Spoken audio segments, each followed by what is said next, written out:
Then said Christian, even a babe in religion may answer 10,000 such questions.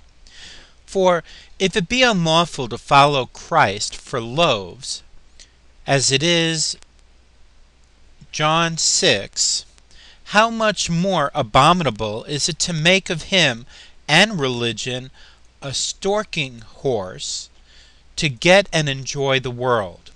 Nor do we find any other than heathens, hypocrites, devils, and witches that are of this opinion. 1. Heathens.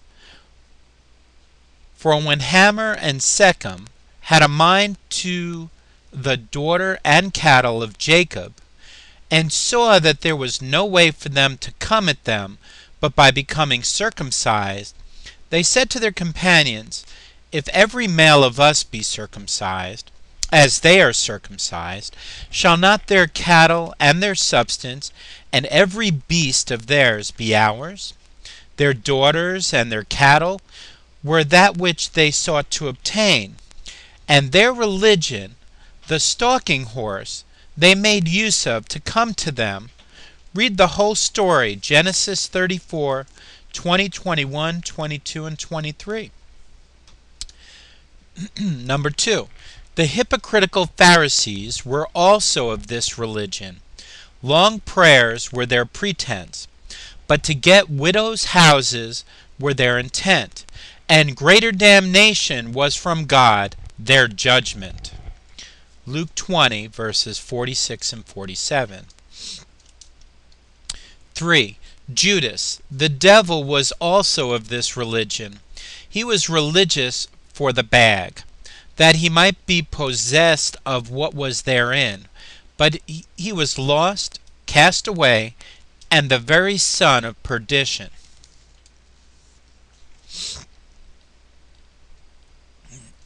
4. Simon, the which was of this religion too, for he would have had the Holy Ghost, that he might have got money therewith, and his sentence from Peter's mouth was according to Acts 8, 19, 20, 21, and 22. 5. Neither will it go out of my mind, but that the man that takes up religion for the world will throw away religion for the world.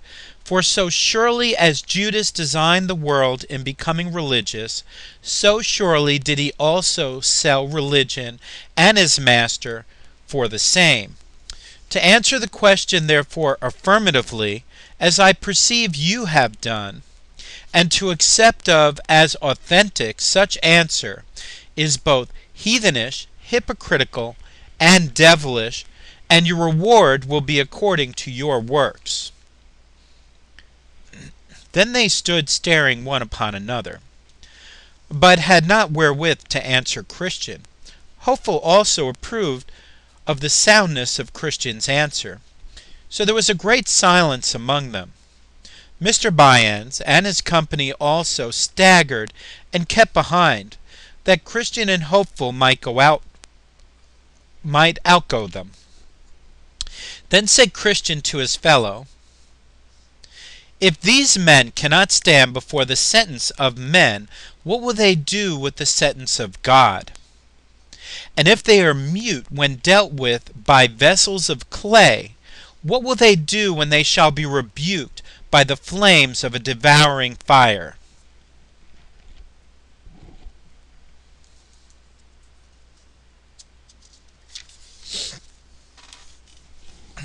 Then Christian and Hopeful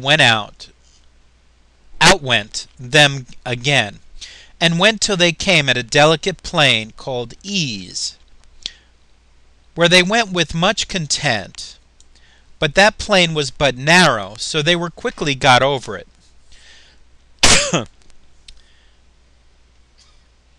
Now at the farther side of that plain was a little hill called Lucre, and in that hill a silver mine, which some of them that had formerly gone that way, because of the rarity of it, had turned aside to see, but going too near the brink of the pit, the ground being deceitful under them broke, and they were slain, Some also had been maimed there, and could not, to their dying day, be their own men again.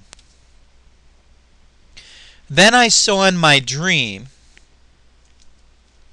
that a little off the road, over against the silver mine, stood Demas, gentlemanlike, to call passengers to come and see. Who said to Christian and his fellow, Ho, turn aside hither, I will show you a thing.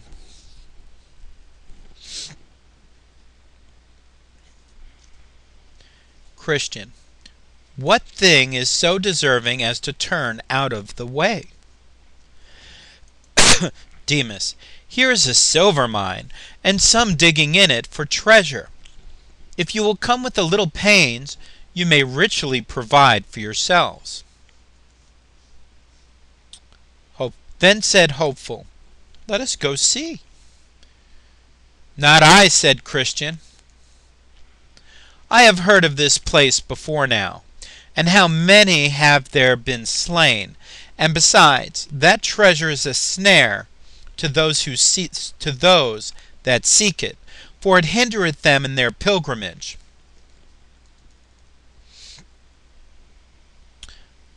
Then Christian called Demas, saying, Is not the place dangerous? Hath it not hindered many in their pilgrimage?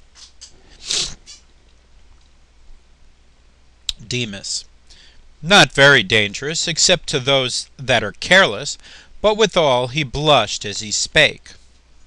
Then said Christian to Hopeful, Let us not stir a step, but still keep on our way.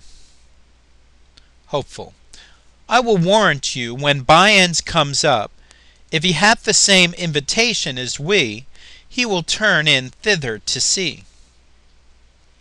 Christian, No doubt thereof, for his principles lead him that way, and 100 to 1, but he dies there.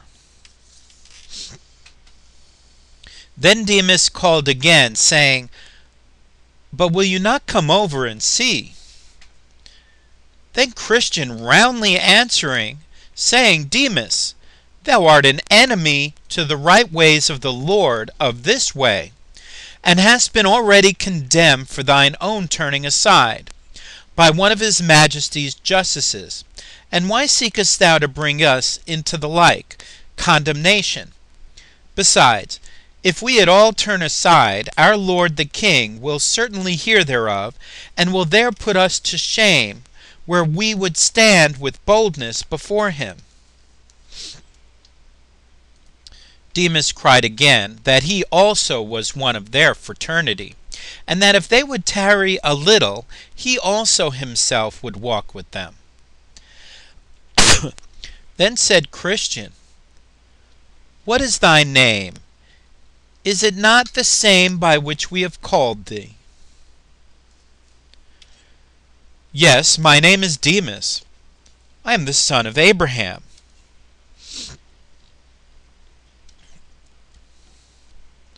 Christian, I know you. Gehazi was your great-grandfather, and Judas your father, and you have trodden their steps.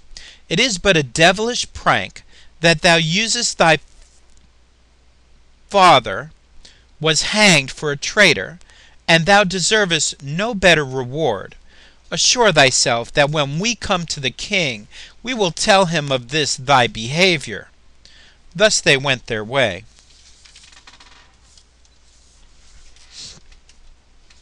By this time Bunyan and his companions were come again within sight, and they at the first beck went over to Demas. Now whether they fell into the pit by looking over the brink thereof, or whether they went down to dig, or whether they were smothered in the bottom by the damps that commonly arise of these things, I am not certain. But this I observed, that they never were seen again in the way. Then sang Christian, Bunyan and silver Demas both agree, one calls, the other runs, that he may be. A share in his lucre, so these do, take up in this world and no farther go. Now I saw that just on the other side of this plain the pilgrims came to a place where stood an old monument, hard by the highway side, at the sight of which they were both concerned, because of the strangeness of the form thereof.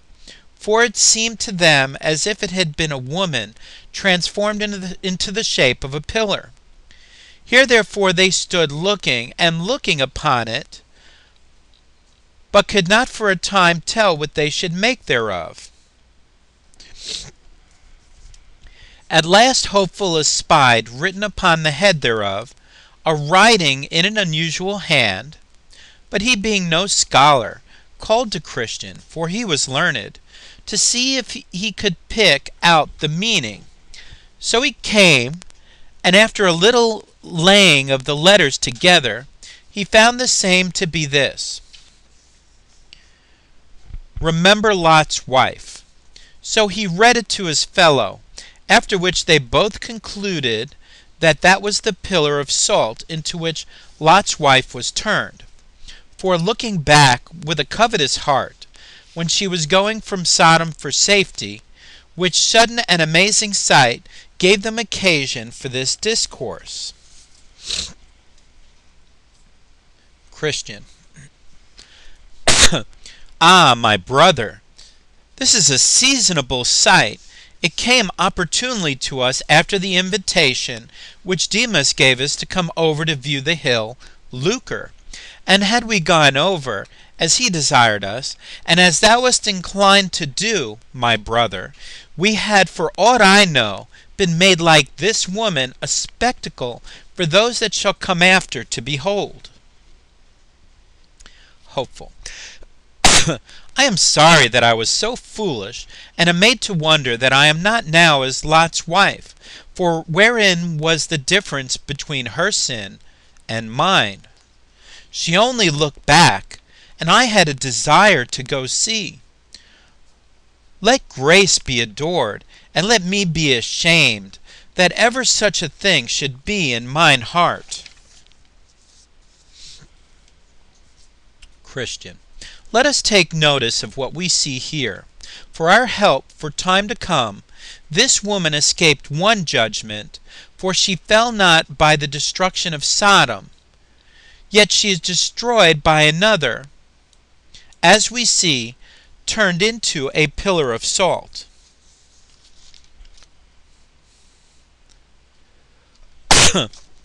Hopeful. True.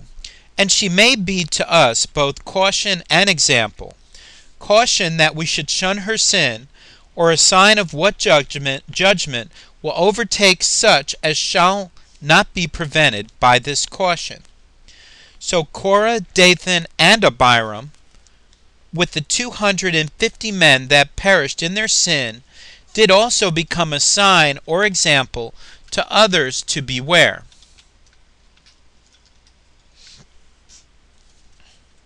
But above all, I muse at one thing, to wit, how Demas and his fellows can stand so confidently yonder to look for that treasure, which this woman, but for looking behind her after, for we read not that she stepped 1 foot out of the way, was turned into a pillar of salt.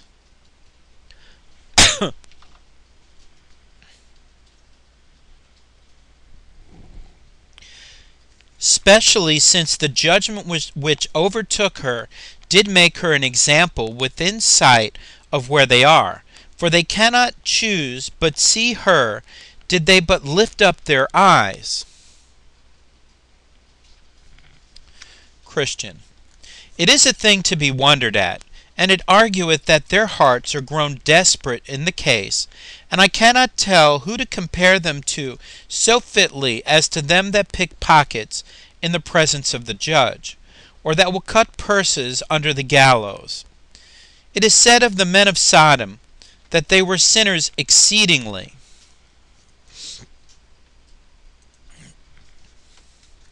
Because they were sinners before the Lord, that is, in his eyesight, and notwithstanding the kindness that he had showed them, for the land of Sodom was now like the Garden of Eden heretofore. This therefore provoked him the more to jealousy, and made their plague as hot as the fire of the Lord out of heaven could make it.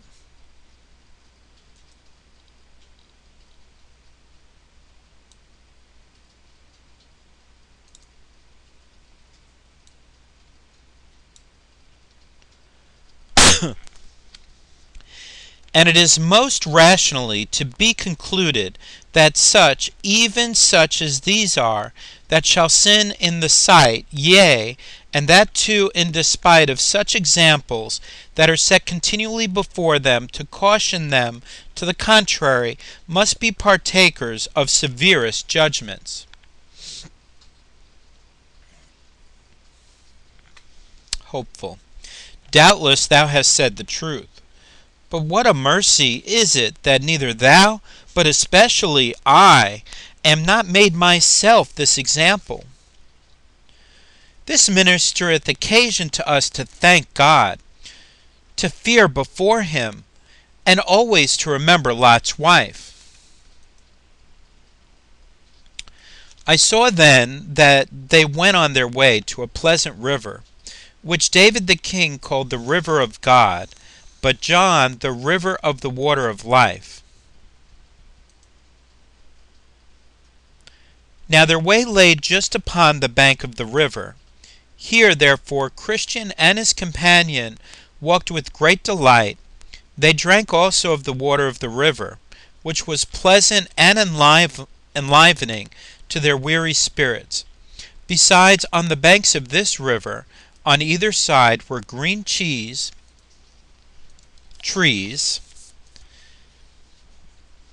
that bore green trees for all manner of fruit.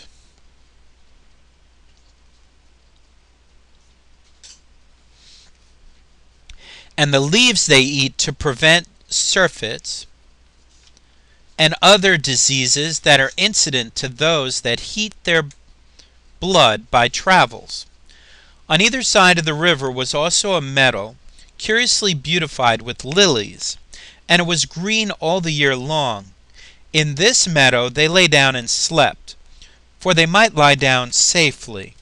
When they awoke, they gathered again of the fruit of the trees, and drank again of the water of the river, and then lay down again to sleep.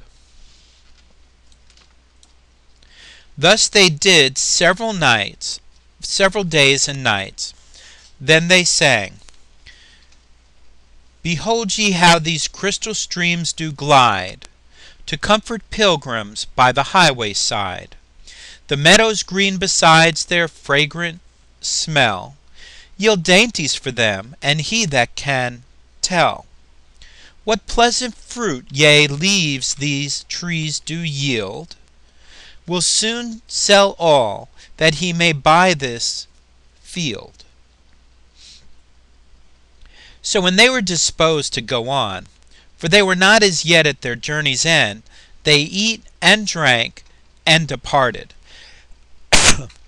Now I beheld in my dream that they had not journeyed far, but the river and the way for a time parted, at which they were not a little sorry, yet they durst not go out of the way. Now the way from the river was rough, and their feet tender by reason of their travels.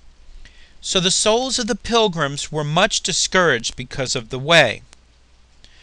Wherefore still as they went on, they wished for a better way. Now a little before them there was on the left hand of the road a meadow, and a stile to go over into it, and that meadow is called Bypath Meadow. Then said Christian to his fellow, If this meadow lieth along by our wayside, let us go over into it.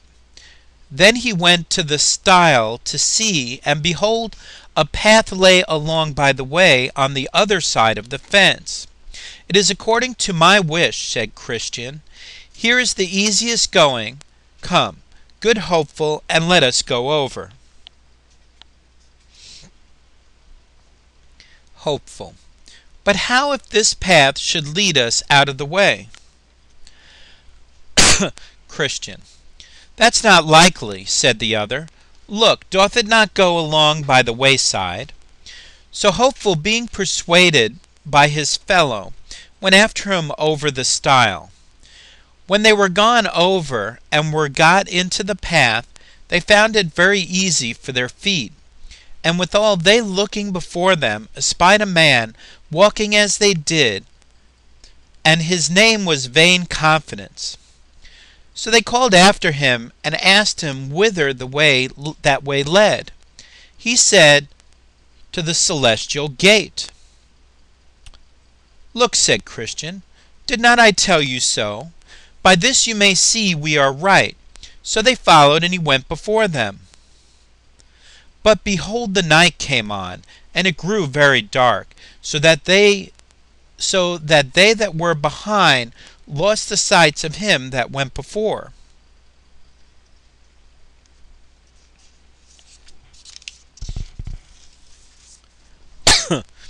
He therefore that went before, Vain Confidence by name, not seeing the way before him, fell into a deep pit, which was on purpose there made by the prince of those grounds, to catch vainglorious fools withal, and was dashed in pieces with his fall. Now Christian and his fellow heard him fall, so they called to know the matter, but there was none to answer, only they heard a groaning. Then said Hopeful, "Where are we now?" Then was his fellow silent, as mistrusting that he had led him out of the way. And now it began to rain, and thunder, and lighten, in a most dreadful manner, and the waters rose amain.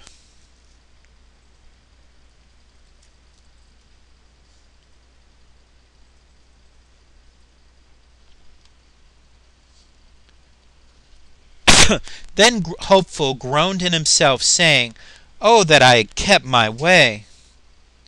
Christian. Who would have thought that this path should have led us out of the way?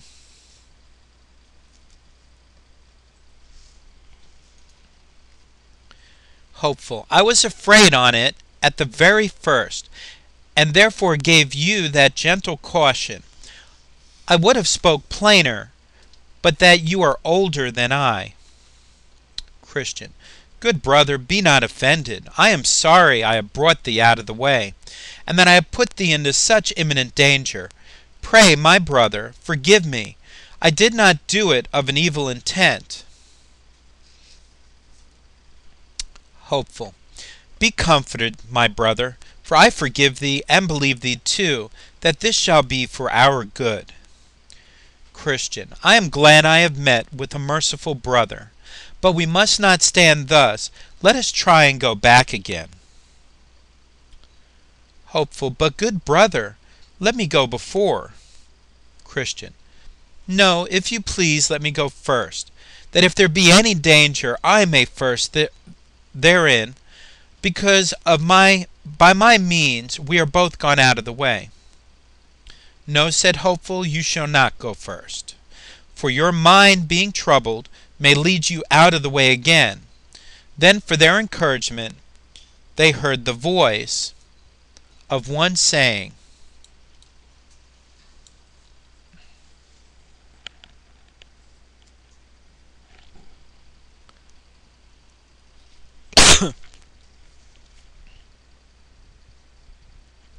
Let thine heart be towards the highway, even the way that thou wentest, turn again.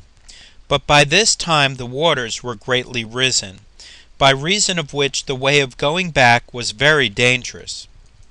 Then I thought that it is easier going out of the way when we are in, than going in when we are out. Yet they had ventured to go back. But it was so dark, and the flood was so high, that in their going back they had like to have been drowned 9 or 10 times.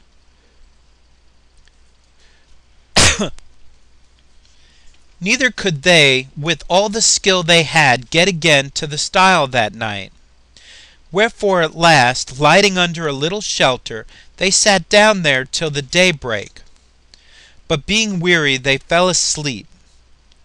Now there was, not far from the place where they lay, a castle called Doubting Castle, the owner whereof was Giant Despair, and was in his grounds they now were sleeping.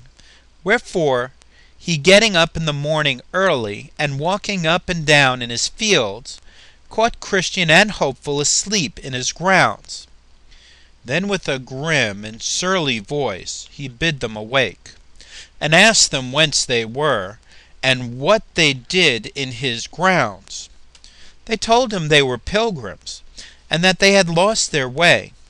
Then said the giant, "You have this night trespassed on me by trampling and lying on my ground, and therefore you must go along with me." So they were forced to go because he was stronger than they. They also had but little to say, for they knew themselves in a fault. The giant therefore drove them before him, and put them into his castle in a very dark dungeon, nasty and stinking to the spirits of these two men.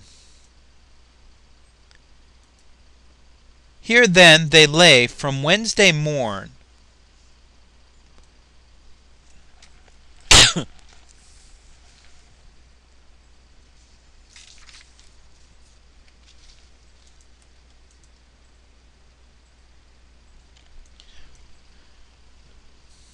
from Wednesday morning till Saturday night, without one bit of bread or drop of drink, or any light, or any to ask how they did. They were therefore here in evil case, and were far from friends and acquaintance. Now in this place Christian had double sorrow, because 'twas through his unadvised counsel that they were brought into this distress. Now Giant Despair had a wife, and her name was Diffidence. So when he was gone to bed, he told his wife what he had done, to wit, that he had taken a couple of prisoners and cast them into his dungeon for trespassing on his grounds.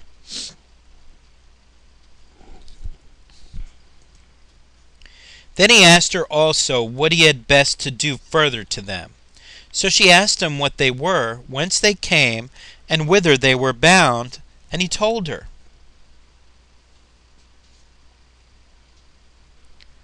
Then she counselled him that when he arose in the morning he should beat them without any mercy. So when he arose, he getteth him a grievous crab-tree cudgel, and goes down into the dungeon to them, and there first falls to rating of them, as if they were dogs, although they gave him never a word of distaste. Then he falls upon them and beats them fearfully in such sort they were not able to help themselves or turn them upon the floor. This done, he withdraws and leaves them there to condole their misery and to mourn under their distress. So all that day they spent their time in nothing but sighs and bitter lamentations. The next night she talked with her husband about them further, and understanding that they were yet alive, did advise him to counsel them to make away with themselves. So when morning was come, he goes to them in a surly manner as before, and perceiving them to be very sore with the stripes that he had given them the day before, he told them that since they were never like to come out of that place, their only way would be forthwith to make an end of themselves, either with knife, halter, or poison. For why, said he, should you choose life, seeing it is attended with so much bitterness? But they desired him to let them go. With which he looked ugly upon them, and rushing to them had doubtless made an end of them himself, but that he fell into one of his fits, for he sometimes in sunshiny weathers fell into fits, and lost for a time the use of his hand, wherefore he withdrew and left them as before, to consider what to do. Then did the prisoners consult between themselves whether it was best to take his counsel or no. And thus they began to discourse. "Brother," said Christian, "what shall we do? The life that we now live is miserable. For my part, I know not whether it is best to live thus, or die out of hand. My soul chooseth strangling rather than life, and the grave is more easy for me than this dungeon. Shall we be ruled by the giant?